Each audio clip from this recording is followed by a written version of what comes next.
Some truths wear borrowed faces, and some lies are worn like second skin. It begins with a cryptic postcard and a chapel long forgotten, leading Holmes into a web spun by three men, each cloaked in silence, exile, and revenge. Where are you tuning in from? And what time is it? Let me know in the comments. The hour is strange, the motive stranger still. So let us walk the narrow corridor between justice and memory and see what lingers at the end. When I consider the more curious episodes of my long acquaintance with Sherlock Holmes, I am often drawn not to those cases famed for their scandal or savagery, but to the quieter mysteries, those whose outward elegance concealed shadows more intricate than violence. The affair of the three gentlemen from Vienna, which began with the arrival of an envelope traced in gold leaf, falls firmly into that category. It came to Holmes, not through Scotland Yard, or even from one of his own clients, but by way of a redirected card from my own Morning Post. The envelope, addressed in an angular Central European hand, bore no crest, but carried a weight of formal solemnity. Inside lay an invitation to a private chamber recital in Kensington, hosted by one Herr Conrad Heitz, a name unknown to me. Holmes, however, upon reading the signature affixed to the bottom corner, Adelheid Varga, lifted an eyebrow and grew pensive. "A name I have not heard," he murmured, "since the Vienna exhibition of '88. If the music is to be half as complex as the sender, Watson, we may be in for a night worth observing." We arrived that evening under a quiet sky of iron and pearl, the lamps glowing faintly in the fog-laced streets near Kensington Square. The salon into which we were admitted was richly appointed, though with a slightly faded grandeur that suggested the occupants preferred memory to modernity. Carved wood panelling framed high windows now curtained, and on the far side, a small raised platform bore the instruments, a cello, a violin, and a grand pianoforte. The room already held some 24 guests, many of them speaking in subdued, lilting tones that betrayed Austro-Hungarian extraction. Holmes, with his usual unobtrusive manner, took in the room at a glance. His gaze settled not upon the hostess nor the musicians, but on a solitary gentleman seated near the back. The man's complexion, pale even by London standards, stood in contrast to the dark velvet of his coat. His hands, gloved, though the room was warm, rested stiffly in his lap. From time to time he glanced towards the musicians, though his eyes never lingered long. "Notice him, Watson," Holmes murmured. "The man who listens without hearing. The Viennese do not wear kid gloves in October unless they have something to conceal." The concert began with a selection of Mozart, executed with precision, if not passion. A hush settled over the assembly, broken only by the occasional scrape of a chair or the suppressed cough of an older diplomat near the door. It was during the second movement of a Schubert trio that the stillness fractured. The pale gentleman, who had remained motionless until that moment, rose abruptly. His knees seemed to buckle as though something inside him had folded without permission. He staggered 2 steps forward, his gloved hand reaching out, but for nothing in particular, and collapsed against the arm of a nearby chair. The woman beside him shrieked. A gentleman exclaimed something sharp in German. All around us the audience rose in alarm.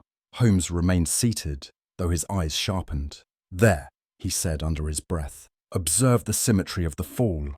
No instinctive defense, yet no true unconsciousness. Curious, is it not?"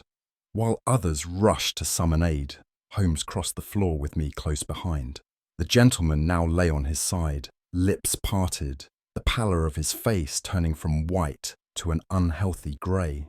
A gentleman in naval attire attempted to loosen his collar, but Holmes intervened with a polite word and knelt beside the man. With practiced efficiency, he placed 2 fingers at the neck, then at the wrist.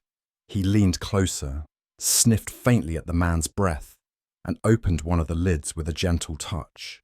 Pulse erratic but present, pupils sluggish, no smell of spirits. The breath carries orange blossom. He turned to me. Curious, Watson, would you concur that this is no ordinary collapse? I knelt beside him and examined the chest. Still rising, albeit unevenly. No sign of apoplexy, I murmured, nor seizure. Yet something artificial, surely. Holmes nodded once. He is not unconscious in the strict sense, but simulating an affliction he does not possess. Or rather, someone has assisted him in appearing thus. As the faint hum of worry spread around the salon, Holmes's eyes fell once more to the gentleman's hands. "Let us consider," he said softly, "what the right glove hides that the left does not." Carefully, and without alarming the onlookers, Holmes lifted the right hand. The glove was buttoned with unusual precision, each fastening cinched tightly across the palm. With quiet hands, he undid the third button and peeled back the leather. The skin beneath was cool and smooth, unnaturally so. Something crinkled beneath the lining.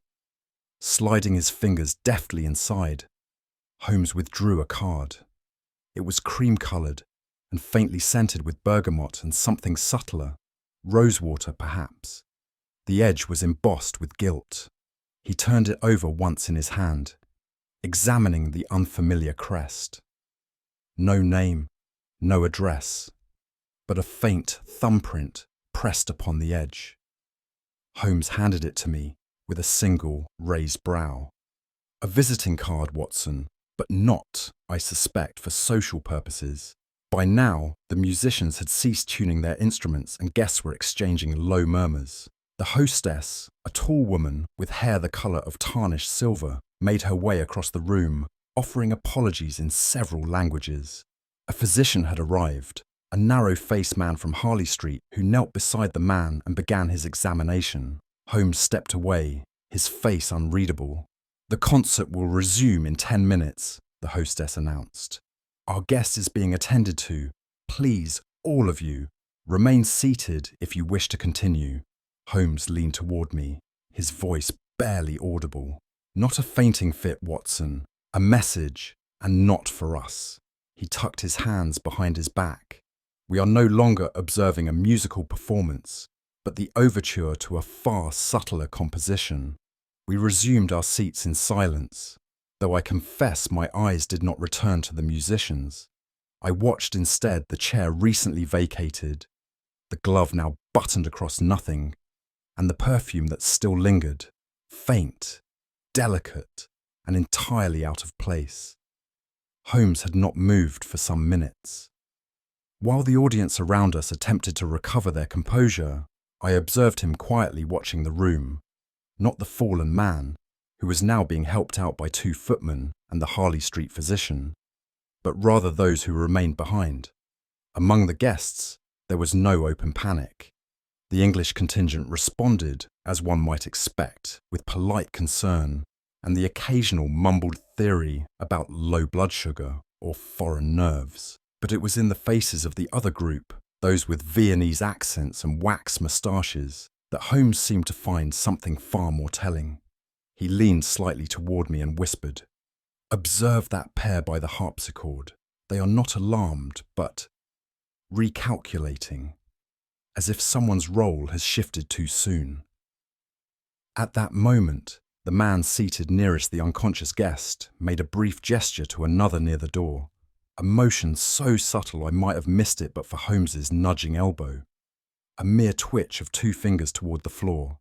Not farewell, not fear. A signal, perhaps. Holmes did not respond outwardly, but I noticed his brows draw together in a fine crease as the music resumed, almost dutifully, under the hostess's whispered urging. Then Holmes turned his head, eyes narrowed. "Do you hear that, Watson?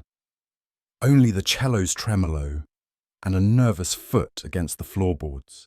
No," he murmured, "a cough, deliberately stifled, from behind the curtain." The musician's dais sat at the far end of the salon, and behind it hung a heavy, velvet drape, once purely decorative but now drawn, perhaps to conceal the passage leading to the house's service wing. Holmes's eyes fixed upon the place. There it was again. A soft, constricted sound, quickly quelled. Without waiting for explanation, Holmes rose and moved with quiet purpose along the periphery of the room. I followed, offering my presence as an excuse for distraction. We passed behind a cluster of elderly guests engrossed in gossip, then reached the side alcove that curved behind the curtain. Holmes paused, looked to me with a half smile, and then, with a most un-Holmesian flourish, drew back the curtain. There was no person standing behind it, but something lay at the foot of the wall, half concealed by the drapery's thick folds. Holmes crouched, his long fingers lifting a white object from the floor, a lady's handkerchief, delicately embroidered and neatly folded once, though the corner was now askew. He held it up to the light. "Curious," he said. "Not the sort of thing one expects to find discarded in haste, and not English." The cloth was of fine linen, and its embroidery, worked in a looping decorative script, appeared to be initials, though not in any alphabet I recognized at once. A crowned monogram in a style not commonly used in Britain shimmered faintly in silver thread. Beneath it, a border of tiny stitched forget-me-nots framed the corners. "I cannot place the crest," I said, as Holmes held it between forefinger and thumb. "Nor can I," he replied, "which is precisely what makes it worth placing." He brought the linen close to his nose and inhaled. "And there it is again, bergamot, with a trace of rose attar. The same scent. The very same. This was no random guest. Whoever dropped this was close to our collapsing friend, and took care not to remain so." Holmes now turned the handkerchief in the light, his brow furrowing as he angled it slightly. "There," he said, pointing to a faint yellowish mark at the edge of the fabric, near the embroidery. "Do you see that?" I leaned in. "A stain, lemon perhaps?" "No, sharper, slightly metallic." He tapped it gently against the back of his hand. "Let us see if your medical training agrees with me." He handed it to me. The smell was faint but not wholly unfamiliar. There was an acrid tang to it, oddly artificial. I ran my thumb across the fabric and examined the smudge on my skin. "Mercury nitrate," I said slowly, "used by certain trades for plating, and less honourably, once found in old cosmetic preparations." "Indeed," Holmes said, "it was once used to lighten freckles and blotches, but more pertinently, it was favoured by those in need of a discreet means of causing nervous collapse. In high enough doses, even cardiac failure. You believe this substance was applied deliberately?" "I would stake my violin on it. Our pale gentleman's fall may have been hastened from within, but the agent, I am now convinced, came from without. This," he said, raising the handkerchief again, "was an instrument, not an ornament." Holmes moved to return the handkerchief to his coat, then paused. "One wonders," he said thoughtfully, "whether the lady who dropped this handkerchief ever meant to stay through the second movement." The question hung between us, unanswered, as the final note of the resumed recital faded into the ether. Our next step was clear, though it led not to the drawing room, but to the hostess's reception list. Holmes, with his usual talent for slipping past formality, found the opportunity during the brief supper that followed the performance to examine the invitation ledger displayed discreetly near the entrance. Among the list of confirmed guests, names elegant and foreign, one in particular had been marked in blue ink and then crossed through lightly in pencil: Frau Lisbeth Kremer. She was expected, Holmes whispered to me, and evidently did not remain. She was seated, I asked, beside our fainting guest, a seat now vacant. Our hostess thought the spot simply cleared to give the man air, but I think our lady saw to it that no air would return. I opened my mouth to ask more, but Holmes raised a hand. His gaze had drifted again, this time not to the guests, nor to the supper table, but toward a tall gentleman in diplomatic uniform near the hearth. "We shall speak no more of poisons, Watson," he said almost pleasantly. "The Viennese consul is here, and I fancy we are already part of something in which we were never invited." "What do you mean?" "I mean," Holmes murmured, that tonight's music has been composed in a key we have not yet learned. But someone is already playing it, and it is not over. He glanced once more at the perfumed handkerchief, and then, almost absently, slipped it into the inside pocket of his coat. His expression was one of unusual solemnity. "Whatever this is," he said, "it is no mere act of theatre. It is a message, and I fear we've only read the first line." Our inquiries the following morning led us to a modest boarding house in Marylebone, one of those tall, narrow structures with a faded maroon door and a bowed front window that seemed always to peer shyly toward the street, like a widow unwilling to forget. Holmes, despite the absence of any official summons, strode forward with the ease of one returning to familiar ground. The brass bell plate bore 3 names, each etched by a different hand, though all shared the foreign grace of Central European script. One was deeply scratched into the metal with the heavy pressure of a calligrapher's nib, another barely inscribed in faded cursive, and the last oddly blockish, as though written by one not accustomed to Latin characters. Holmes studied the names for only a moment before remarking, "3 lodgers, no cohesion, 3 names, 3 hands, 3 silences. Not quite what the consul would like to see on paper." I asked whether he believed they were known to one another. "Not in any innocent sense, Watson. They occupy a shared house, but not a shared trust. That is a distinction which will matter more than it appears." At that moment, the door opened, not at our knock, but as though someone had been listening. The woman who stood before us was perhaps in her early 60s, her hair drawn tightly beneath a netted cap, and her eyes keen without malice. She introduced herself as Mrs. Eunice Parble, and received us with that curious blend of suspicion and flattery reserved for gentlemen who arrive before noon and use correct diction. Holmes offered his card with a brief explanation that we had been recommended by the Austrian consulate in relation to a matter of inquiry affecting certain foreign gentlemen currently under her roof.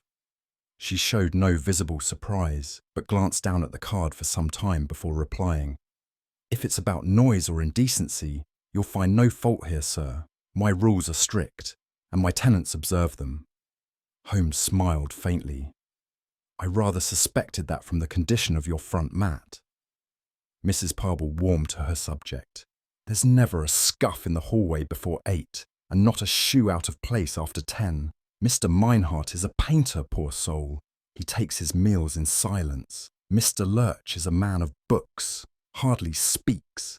And Mr. Wellesley, well, he speaks even less, keeps his own counsel. But all pay regular, and not one of them has ever raised a fuss." Holmes tilted his head slightly. "And none of them, I trust, has troubled your shoe rack?" It was an odd question, but Mrs. Parble did not flinch. She straightened with some pride.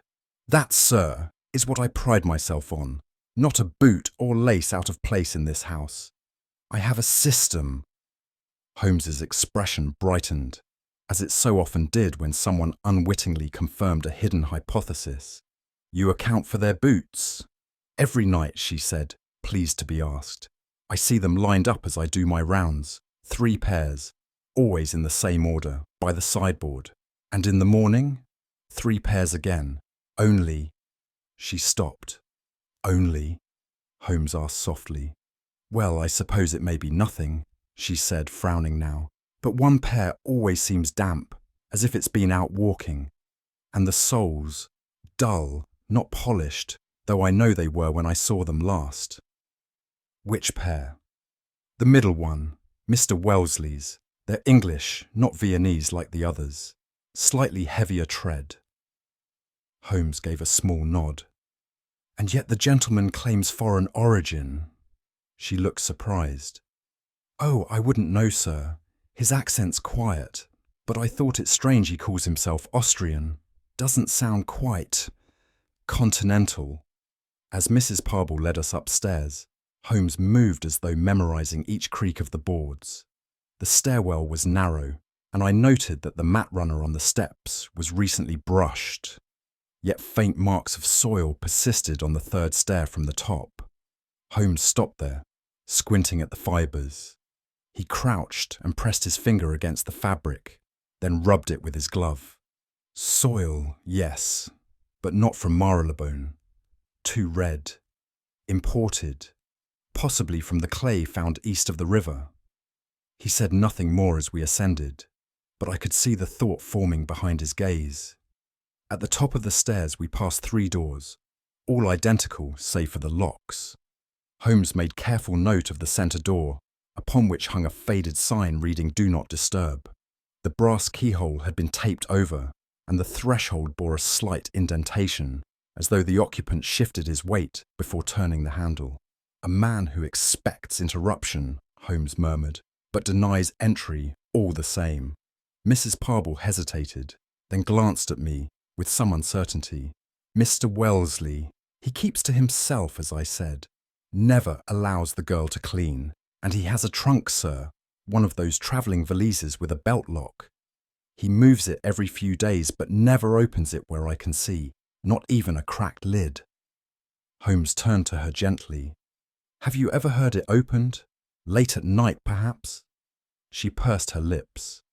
"No, sir, but once I did hear a click. Not like a lock, but like a latch catching on fabric. About 2 in the morning. Holmes gave her a look of gratitude that seemed to surprise even her. "You have been most helpful, Mrs. Parble," he said. "You have the instincts of a constable and the discretion of a diplomat." As we descended once more to the hall, Holmes paused by the sideboard where the boots were neatly arranged. He bent slightly, as though to examine a scuff on the wood, and in one smooth movement plucked something small from beneath the heel of the centre pair. I glimpsed it only for a moment, a thread, dark and fibrous, before he tucked it into his glove. Outside, the fog had thickened into a steady autumn drizzle. Holmes said nothing for a time, but his gaze remained fixed on the rooftops across the way. "The middle pair," I ventured.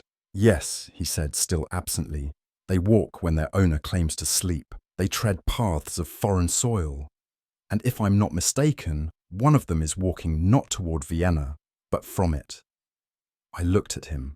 "Then the man is not who he claims?"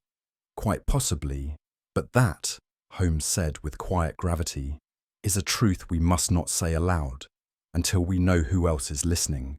Our visit to Herr Karl Meinhardt took place the following morning, shortly after our conversation with Mrs. Parble had left Holmes in one of those curious silences which signified not uncertainty, but internal alignment. The fog that hung over Marylebone had softened into a yellowish veil through which the chimneys stood like half-forgotten monuments. Meinhardt had granted us a visit with the air of a man used to both caution and deference, requesting only that we not disturb his working hours. He received us at the rear of the house, in a studio which had once been the scullery, but now bore the trappings of continental artistic life. An easel stood angled toward the wall. A tall brass lamp cast a narrow glow across a blank canvas, and a draped chair, vaguely throne-like in shape, completed the scene. It was not the disarray of a practicing artist, nor the polish of an idle one, but something between the two. A space curated to imply use, without betraying its absence. Holmes, ever courteous when treading the grounds of others' self-delusions, praised the discipline of the atmosphere, a phrase which seemed to please our host greatly. Meinhardt, for his part, carried himself with that slightly wounded dignity one often associates with minor nobility in exile. He had the pale complexion of a man long indoors, and moved as though his limbs retained memories of cold winters. His dark eyes, heavily lidded, searched ours with care, but without challenge. "My light," he said, as Holmes noted the drawn curtain, "is always artificial. Natural sunlight is a harsh mistress for the true colourist. I work by lamp, always by lamp." "A curious preference," Holmes replied. "May I presume it is a habit formed abroad?" Meinhardt inclined his head. "Indeed. In Vienna, we trained our eye against candlelight. One learns not the glare of truth, but its nuance." His voice was smooth, his accent cultivated but inconsistent in rhythm. I sensed at once something rehearsed in his manner, not insincere, but careful, as though each phrase had been practiced aloud and each response weighed before delivery. Holmes, for his part, allowed the explanation to stand, but I noticed that he studied the man's hands as he spoke. The studio, while orderly, lacked a certain intimacy. There were canvases, yes, but they leaned unused against the wall, blank or bearing only the faintest underdrawing. A box of brushes stood beside a jar of turpentine, clean and straight as soldiers awaiting inspection. There was no lingering scent of linseed, nor of pigment ground with care. The only sign of occupation was the open drawer beneath the work table, where a rag, damp and folded, seemed to have been used to wipe not paint, but ink. Holmes moved along the wall with quiet attention, pausing before a small charcoal study of a woman's face, unsigned and distinctly generic. "You are prolific," he said gently, "and yet your line is hesitant here." Meinhardt gave a slight smile. "That was a study for a commission I never completed. The sitter withdrew her request after an unfortunate illness." "Ah," Holmes said, "illnesses do have a way of cancelling appointments. And yet, the canvas remains here." He turned to the table once more and adjusted his glove. It was then that Meinhardt reached to rearrange a nearby cloth, and in so doing, exposed the cuff of his right shirt sleeve. I saw Holmes's eyes flash momentarily as he leaned forward, not rudely, but with the air of one noting a detail that completes a sketch. The cuff bore a faint blotch, not the granular stain of oil paint, but a smooth bluish mark that no brush would produce. Holmes gestured lightly toward it. "Forgive me, but that mark, is it indigo?" Meinhardt glanced down, his face unreadable for a moment. "Ah, yes, ink, I believe. I keep correspondence. Perhaps I lean too close to the inkwell." "Of course," Holmes said, though he said it in a tone that invited no elaboration. He turned to the brushes once again and lifted one at random. It was new, its bristles still stiff with factory starch. Another beside it had never seen pigment. Holmes stepped back. "You are, I see, a man who keeps his instruments in readiness." Meinhardt bowed slightly. "One must always be prepared, even in exile." His gaze did not waver, but I noticed a tightening at the corners of his eyes. It was as we prepared to take our leave that Holmes, whose observations always sharpened when the door was near, paused with his hand upon the frame and turned back. "Tell me, Herr Meinhardt," he said with a softness that only I recognized as surgical, "do you paint primarily for English patrons or foreign ones?" Meinhardt hesitated, no longer than a breath, but long enough. "My work is international," he said. "Those who appreciate it find it." Holmes inclined his head, and with a final word of thanks stepped through the threshold. I followed, unsure whether we had learned anything of substance, or merely passed through a fog of elegantly deployed obfuscation. As we descended the back stairs, Holmes paused once more at the work table. Without speaking, he reached beneath a discarded oil rag near the base, and withdrew a torn slip of paper. He held it between his fingers, like one lifting a leaf from a crime scene. There were two initials at the top, AR, followed by a single line, neatly printed in German script. Darf nie wissen, dass du ihn siehst. He must never know that you see him. Holmes folded it silently and placed it in his coat.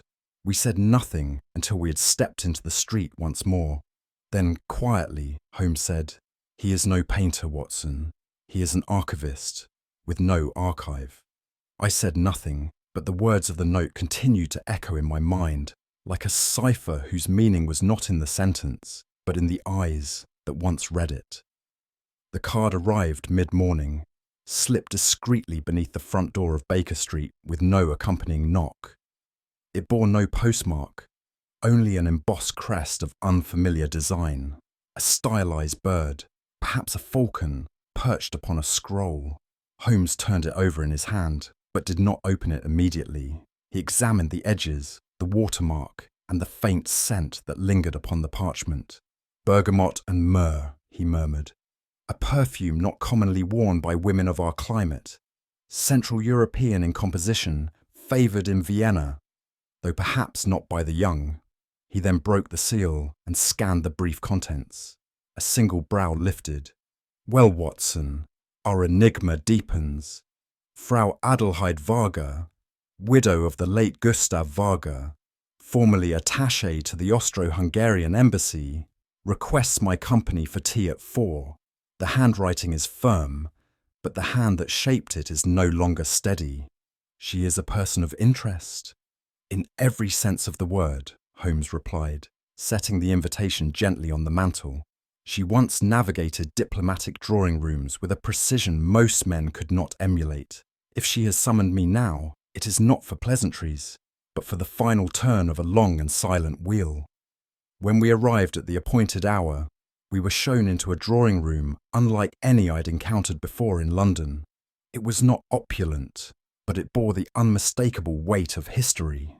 Heavy velvet drapes softened the light and dulled the colours of the room into a quiet dusk. The furniture was continental in style, deep-seated, gilt-trimmed, and worn in places not by carelessness, but by the persistence of memory. Over the mantel hung a portrait of a man in court dress, his eyes proud, his mouth unkind. On the side table lay a fan made of black lace, half unfurled beside a pair of opera glasses that looked as though they had not seen a theatre in 20 years. Frau Varga rose from her chair as we entered. She was tall, her bearing elegant despite age, and her dress was of a black silk, unadorned but for a jet brooch at her collar. Her grey hair was arranged with immaculate care, and her fingers, though delicate, bore neither ring nor tremor. "You are prompt, Herr Holmes," she said in lightly accented English. "And your companion, the faithful doctor, I have heard you mentioned. Sit, if you please. The tea is strong, and the hour grows short." We took our seats, and for a time she poured in silence. The silver teapot bore an inscription in Latin, and I noted that her movements, though economical, betrayed a tension that had nothing to do with frailty. It was not until Holmes laid his glove lightly across the table that she finally spoke again. "You are here," she said, "because a man has fallen in Kensington. But that is not the beginning, Mr. Holmes, nor, I think, will it be the end." "I am listening, Frau Varga." Her gaze remained fixed upon the portrait above the fire. "Do you know the name von Strucker?" "Only in whispers," Holmes said. "A name that once stood near the throne and then vanished behind a closed door." She nodded slowly. "He was once a count, a loyal servant of the crown. But he was also a man who knew too much and loved too little. He was exiled, quietly of course. Our emperor has always preferred silence to scandal. London became his refuge, a quieter life, without titles, but not without enemies. And now, Holmes said, he is dead. Frau Varga did not answer at once. Her gaze drifted instead to the cabinet beside her, where a thin silver frame held a younger image of the same man, von Strucker, but smiling. The smile was strained, brittle.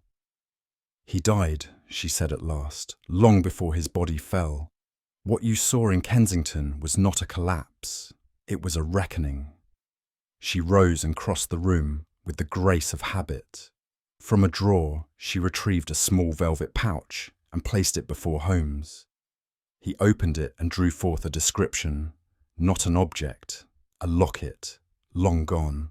"It bore the seal of the Habsburgs," she said, "gold, oval, with a clasp shaped like a lion's paw. It was last seen in his possession. He kept it close. He claimed it held only a portrait of his sister. That was a lie.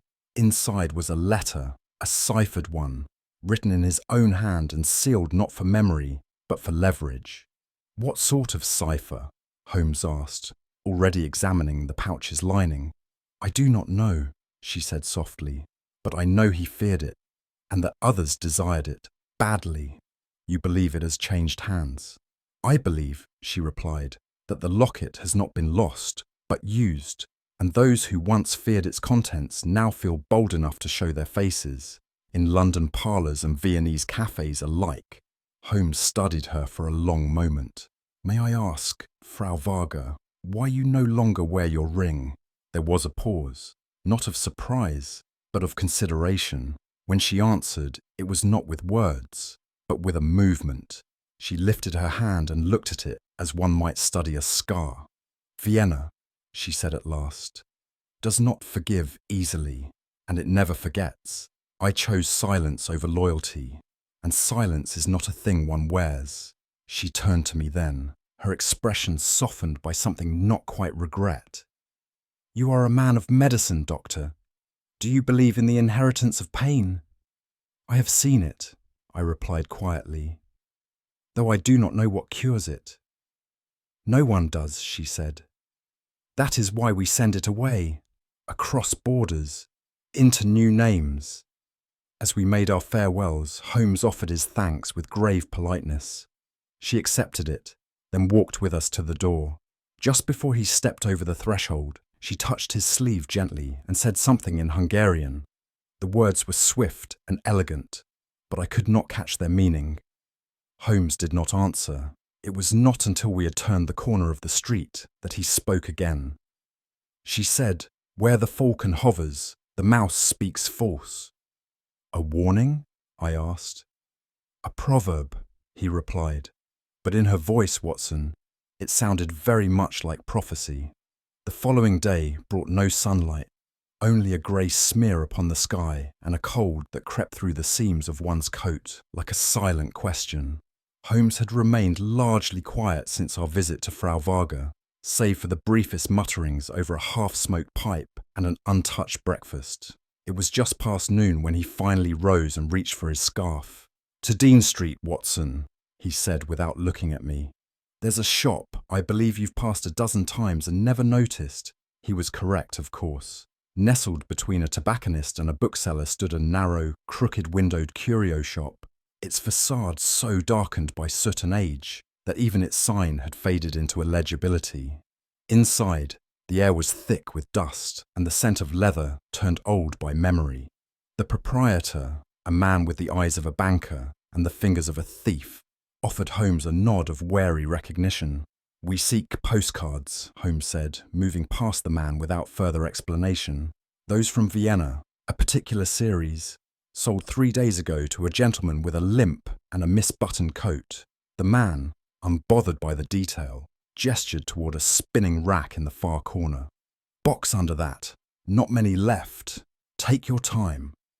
Holmes lifted a battered shoebox from beneath a leaning display of bohemian glass and placed it on the nearest shelf. He thumbed through the stack quickly, discarding most without comment. At last, he paused and held up a card printed with a delicate rendering of the Danube at dusk.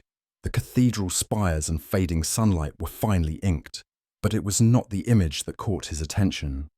He turned the card over and ran his fingers lightly across the back. Unused, unsigned, but not untouched. He held the postcard at an angle. Under the right light, I saw it too, a faint, rectangular pattern of indentations across the surface, like the ghost of a grid that had never been inked. Back at Baker Street, Holmes cleared his desk with the swift precision of a man preparing surgery. He produced a thin ruler, a sharpened razor, and a graphite pencil from the drawer where he kept his instruments for such occasions. I stood beside him as he flattened the postcard, turned it over and began to trace. "There are 7 impressions here," he said, not looking up. "Each faint but deliberate. Observe the pressure, consistent at the midpoint but lighter at the edges. Not the marks of a careless jot, but a deliberate layout likely made with a stylus beneath a sheet of parchment. Someone copied something here, or concealed it." He aligned the ruler, passed the razor lightly over the edges to reveal the grain, and then circled several tiny points with his pencil. 7 points, he said, aligned not randomly, but geometrically, a rough pentagon with 2 satellites. These are not letters. "Coordinates," I suggested. "Something subtler," he replied. "More architectural." He adjusted the angle, and as he did so, the card's illustration came into renewed focus. The buildings along the Danube, elegant though reduced, were precisely drawn. Holmes aligned his ruler along the spire of the illustrated cathedral and traced downward. "They match," he said at last. "This is not a map of Vienna, Watson. It is a cipher rendered through familiar buildings, not drawn for beauty, but for recognition." He moved to the shelf and drew out Rennie's compendium of sacred and secular structures. Turning the pages swiftly, he stopped at a sketch of a now-abandoned chapel off Causton Lane, a narrow thoroughfare near Pimlico, all but forgotten since the parish was dissolved. "This spire," he said, pointing, "is not Viennese at all. It belongs to St. Florian's, deconsecrated in 76. Its roof is collapsed, but its cellar is intact." "A place no one visits," I murmured. "A place where no one wants to be seen," Holmes corrected. "It is, in effect, invisible, unless one has eyes to see behind the drawing." It was then I noticed a phrase, just barely visible, written in minute script along the lower edge of the postcard's margin. "Holmes," I said, pointing, "there's something here." He lifted the card, angled it under the lamplight and read aloud, "Für die Seelen, die keinen Altar fanden." "For the souls who found no altar," he translated softly. "A poet's hand or a martyr's." The silence that followed was of a different nature than usual, not the meditative stillness of Holmes's logic at work, but a weighted quiet, as though something personal had passed between the lines. He placed the card carefully in the inside pocket of his coat and looked toward the window, where the fog pressed like the breath of something waiting. "We must go, Watson," he said at last. "Before dawn, bring your revolver. This is not yet a crime, but it is no longer a game." He said no more, and I, understanding the gravity of his silence, did not ask the question he had chosen not to answer. The chapel stood at the end of a cul-de-sac, so forgotten that even the map Holmes carried lacked its name. A rusted gate leaned inward, warped from decades of wind and disuse. Beyond it, weeds had grown up through the flagstones. A moss clung to the corners of broken steps like the touch of time made visible. The building itself, St. Florian's, bore the shell of piety, but none of its presence. Its narrow nave, shuttered windows, and fractured roof admitted a pallid grey light which did little to dispel the gloom within. Holmes pushed the door open with his cane. It groaned against the hinges in protest. Inside, the air was cold and dry, the scent of lichen mingling with old plaster and a faint, unplaceable trace of iron. What had once been pews were now broken ribs of wood, scattered across the floor. The altar remained intact, though its drapery was faded and torn, and above it, fixed to the wall, hung a large wooden crucifix, painted, not carved, and, as Holmes's eye had already noted from the threshold, marginally askew. He crossed the nave in silence, the boards beneath us muttering like reluctant witnesses. "This is not where prayers were answered," he said softly, "but where bargains were made." The crucifix, though modest in craftsmanship, had not shifted naturally. Holmes's fingers moved along the edge of the frame, tapping at the panelled wall behind it. "Watson," he said without turning, "note the light here. See how the moulding casts a deeper line to the left." I stepped closer. The distortion was subtle, almost imperceptible, but he was right. The wall had a separation, no more than an inch wide. With care, Holmes reached into the gap, pressing slightly inward. A dull click answered his pressure, and a portion of the panelling gave way like a hinged box. He drew it forward, revealing a shallow recess lined with dust and age. From within, he retrieved a folded envelope, brittle and yellowed, sealed with a heavy black wax that had cracked with time. Even through the grime, I could make out the unmistakable double-headed eagle of the Austro-Hungarian Empire impressed in its centre. Holmes held the letter up to the light, inspecting both front and back. "No mould," he murmured. "It has been sheltered well, left here by someone who intended to retrieve it, but perhaps they never could. He broke the seal with deliberate care and unfolded the parchment. The script within was thin, hurried, and in a hand that trembled not from fear but urgency. A single sheet, signed, dated, and annotated in the lower margin with a curious mark, the same initials that had haunted our steps for days. E.R. Holmes read silently. His face did not change, but I saw the small breath he drew through his nose. When he finished, he passed it to me. The writing was German, but simple. The English rendering, as I recall it now, read thus: I, Emil Radek, confess that it was by my hand, under orders from no sovereign but my own conscience, that Count Karl von Straka was condemned to death.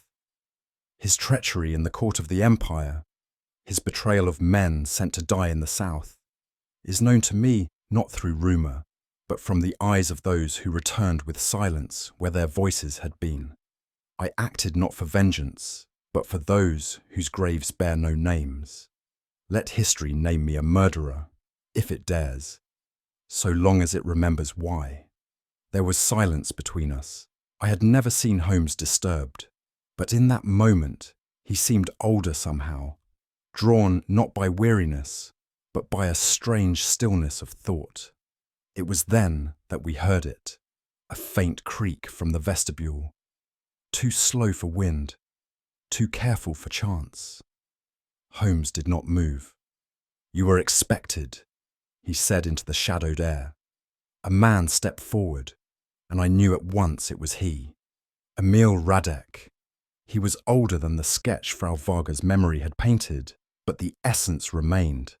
His face was narrow, the skin drawn tightly over angular cheekbones, and his eyes, grey and dark with something beyond calculation, fixed upon us with calm clarity. His coat was long, his collar turned up, and his right hand held something gleaming in the half-light, a narrow blade, shaped like a stiletto, but heavier. You read it, he said in English softly. Holmes nodded. It is not an easy thing to leave behind. Radek glanced at the empty recess behind the crucifix, then back at us. I came to collect it, he said, but I was too late. No, Holmes replied. You were right on time. For a long moment, no one moved. The blade remained lowered, though not surrendered. I have no quarrel with you, Radek said. You are not his countrymen. Nor his judges, Holmes replied. But someone must speak for the truth, however late it arrives. Radek exhaled slowly. Truth, he said, almost gently. There is no truth left, only the record, and that, he gestured to the paper in my hand, is the only one I ever wrote. I stepped forward, though Holmes gave me a brief glance to stay quiet.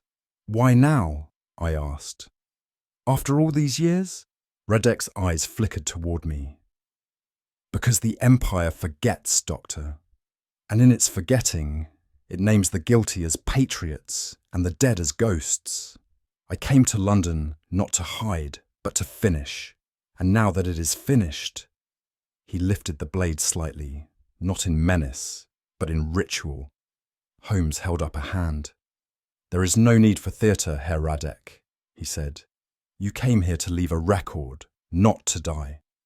Radek looked at him, and for the first time, I saw something in the man falter, his hand lowered. I believed, he said, that when the time came, I would not care who knew. And now? Holmes asked. Radek looked around at the chapel, the broken pews, the fading altar.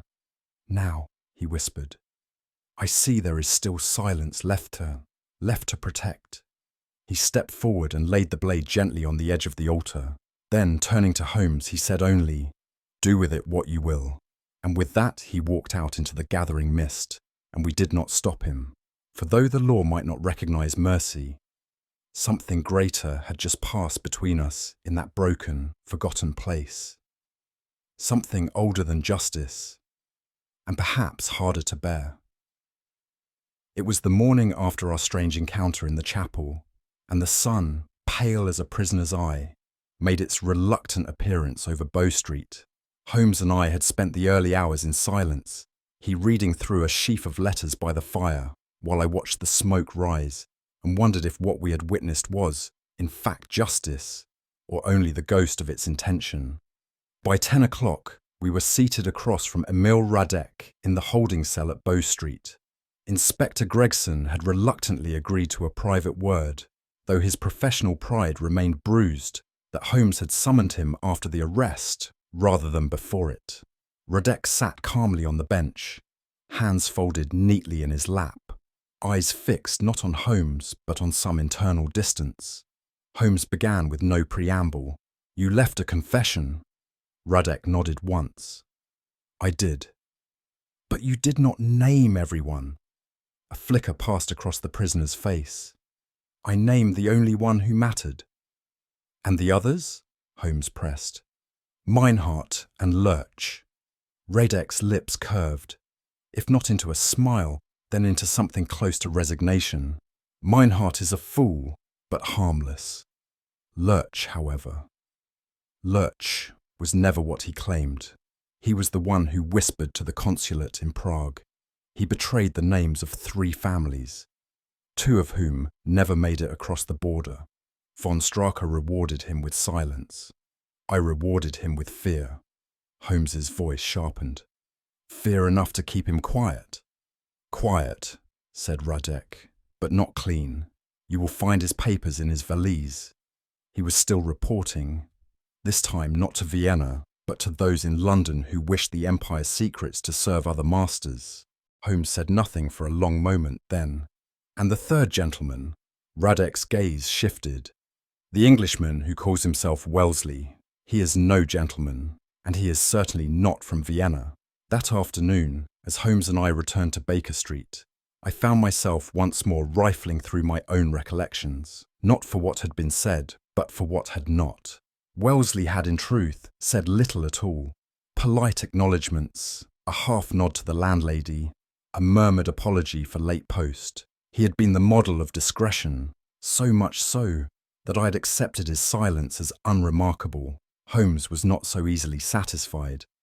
"We have heard him speak fewer than a dozen words," he remarked, "and not one of them placed him in Vienna. What sort of man lives among countrymen and never once names a street, a square, a season?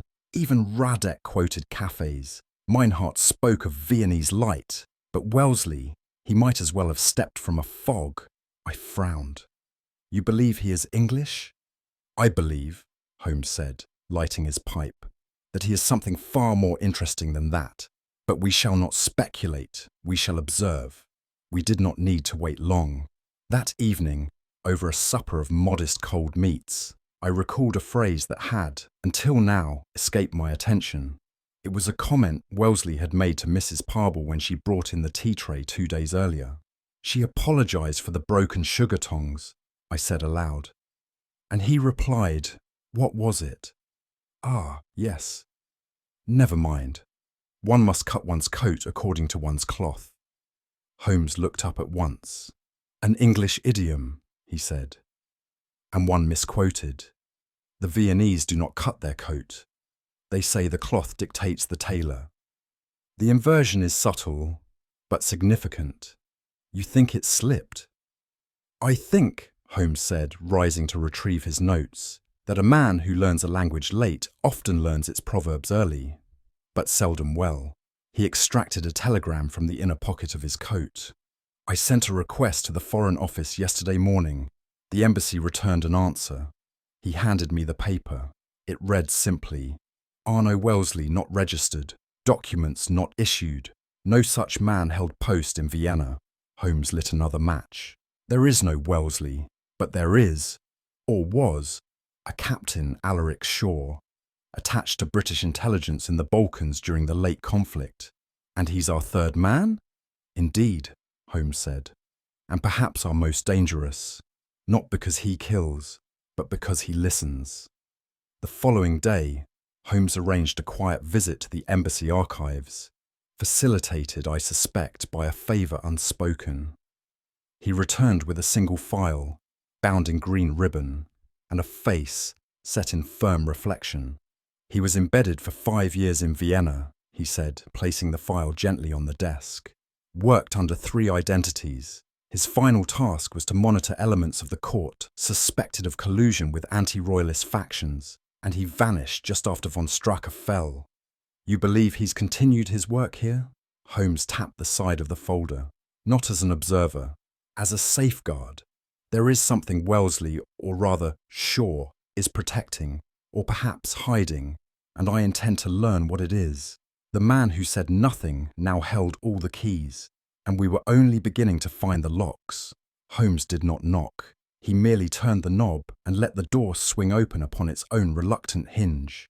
I followed him into the second-floor flat at Great Ormond Street, which served as Arno Wellesley's residence, or rather, as we now believed, the cloak of a man far less easily named. The air was still and heavy with the scent of damp tobacco. A fire guttered low in the hearth, emitting neither heat nor light, and the lone gas lamp in the corner had not been turned up. It was twilight in every sense, moral, atmospheric, human. Wellesley, if such he still insisted on being called, sat in a chair with his hands clasped in his lap, as though awaiting judgment. His posture bore the composure of one accustomed to scrutiny, but the room betrayed a different tale. Books on military history lay open yet unmarked, and a shaving mirror on the sideboard had been turned to face the wall. Holmes advanced a few paces and stood by the mantel, eyes never leaving the figure in the chair. "You knew we would come." The man gave a slow nod. "You are nothing if not punctual in pursuit, Mr. Holmes." "I find it helps," Holmes replied, his voice mild, "when the quarry has lit his own trail." Wellesley inclined his head, yet made no move to rise. The fire cracked faintly, and Holmes gestured for me to draw the curtains, only to realise there were none. Bare windows looked out upon the grey backs of houses, as if to remind us that exposure, not concealment, had ever been the tenant's philosophy. Holmes settled into the opposing armchair without invitation. "Then let us begin," he said, his tone suddenly clipped, almost brisk. "You are not Viennese. Your idiom is English. Your silence has been artifice. Your name is false, and your war did not end in Vienna. It began in Khartoum. A beat passed. Wellesley, no, the man who posed as Wellesley, sighed deeply and lifted his chin. His features offered plainly to the lightless room. I had wondered," he murmured, "whether it would be Radek or you who reached me first." Holmes made no reply. The silence lengthened, but not idly. He allowed it to stretch until even the fire seemed to hesitate, as though reluctant to disturb the mutual watchfulness of 2 men accustomed to long games. The man did not fidget, but I noted a subtle shift, the tightening of the jaw, the minute adjustment of his collar, as though some internal brace were being drawn. Holmes leaned forward. "You wear your restraint well," he said softly, "but not perfectly." And with that, he struck a match. In the momentary flare, I saw Holmes's gaze fix on the man's cheekbone, the left, where the firelight caught not flesh but a subtle, rigid sheen. It was the barest gleam, yet enough. I followed Holmes's eyes, and what I beheld startled me. The surface, smooth and lifeless, bore the faint lustre of wax, not of artifice alone, but of restoration, something unnatural, moulded, sustained not by tissue, but by craft. Holmes rose. "Your expression," he said gently, "has not altered since we entered the room. Even Radek blinked." He stepped forward. The man did not move. "Shall I?" Holmes asked, lifting a hand with uncommon delicacy. The man gave a single nod. What followed was no violent revelation, but a careful unmasking. Holmes reached beneath the jawline and eased away the upper portion of what had appeared to be Wellesley's face. Beneath it lay a visage torn by time and war. The eye socket was partially closed by old scarring. The brow was pulled taut. the skin above the cheek oddly recessed. A once handsome face now bore the signature of fire, or worse. I drew breath but said nothing. Holmes stepped back, his voice low. Lieutenant Alaric Shaw, formerly of the 17th Lancers. Missing, presumed dead, Sudan Campaign, 1880. The man lowered his gaze. Your research is thorough. Holmes sat again, the prosthetic now resting like a fallen mask between them. You followed von Straka here, he said.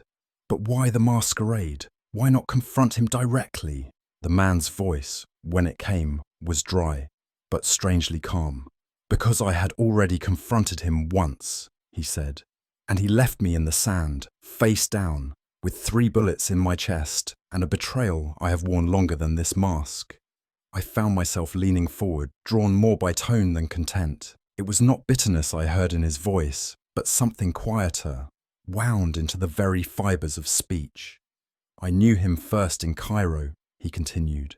A liaison officer, charming, fluent, always 2 glasses ahead of the room. He claimed loyalty to the empire, but he played both sides, passing intelligence to factions that suited his aristocratic disdain for unity. I discovered it, and I paid for it. Holmes's fingers steepled beneath his chin. You staged your death, Shaw nodded. A friendly officer, Captain Dowling, spread the word. It was not difficult. The desert is generous with silence. I returned to England disfigured and nameless, and assumed the identity of a man who never existed. Shaw allowed himself a ghost of a smile. I had 20 years. One learns. Holmes studied him a moment longer. And the others? Radek, Lurch. Shaw's gaze darkened.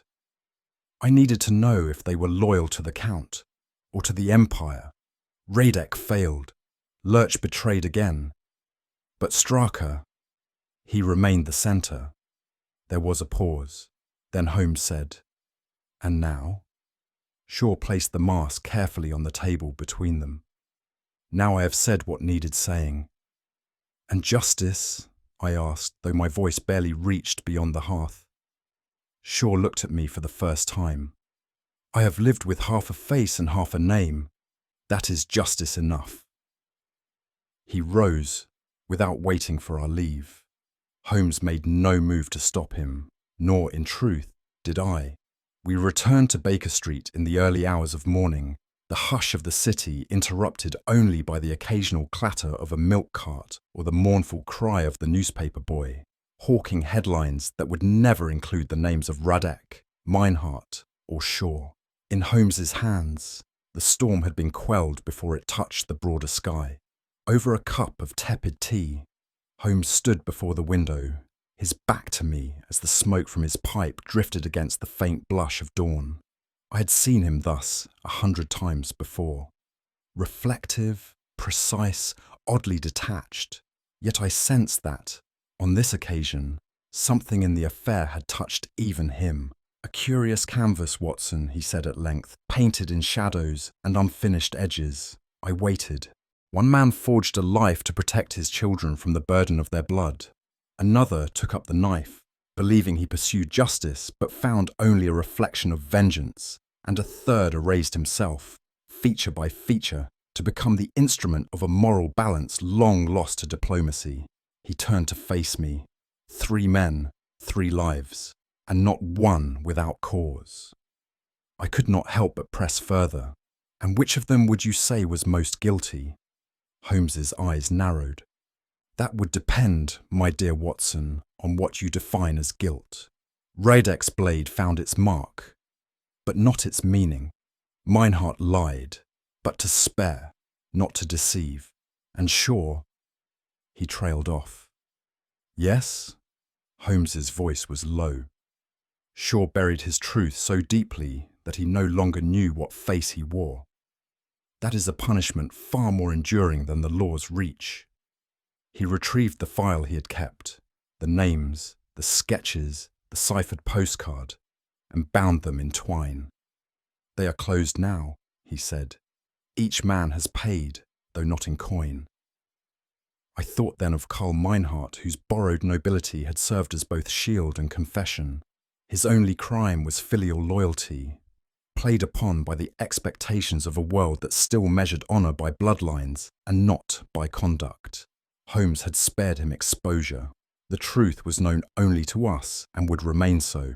As for Radek, the courts would deal with his case as one of politically tinged murder, but no tribunal could weigh the strange patriotism that had guided his hand. He had pursued a ghost born of betrayal, only to become its instrument. His final speech to Holmes had been neither justification nor plea, but the solemn utterance of a man who had confused retribution with redemption. And then there was Alaric Shaw, the phantom of Wellesley House, whose mask had covered more than injury. In burying Arno Wellesley, he had interred his own identity as well. His vengeance had not come in blood, but in the slow burn of exposure, the moment Holmes had spoken the name aloud and shattered the illusion he had so carefully composed. Holmes paced, the file in hand. "You see, Watson," he murmured, "it was never a question of who committed the crime, but of who lived long enough with their conscience to be tried by it."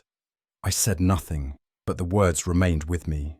Later that day, we made one last visit to the boarding house on George Street. The landlady had already stripped the rooms of linen and lifted the carpets, as though the air itself required laundering.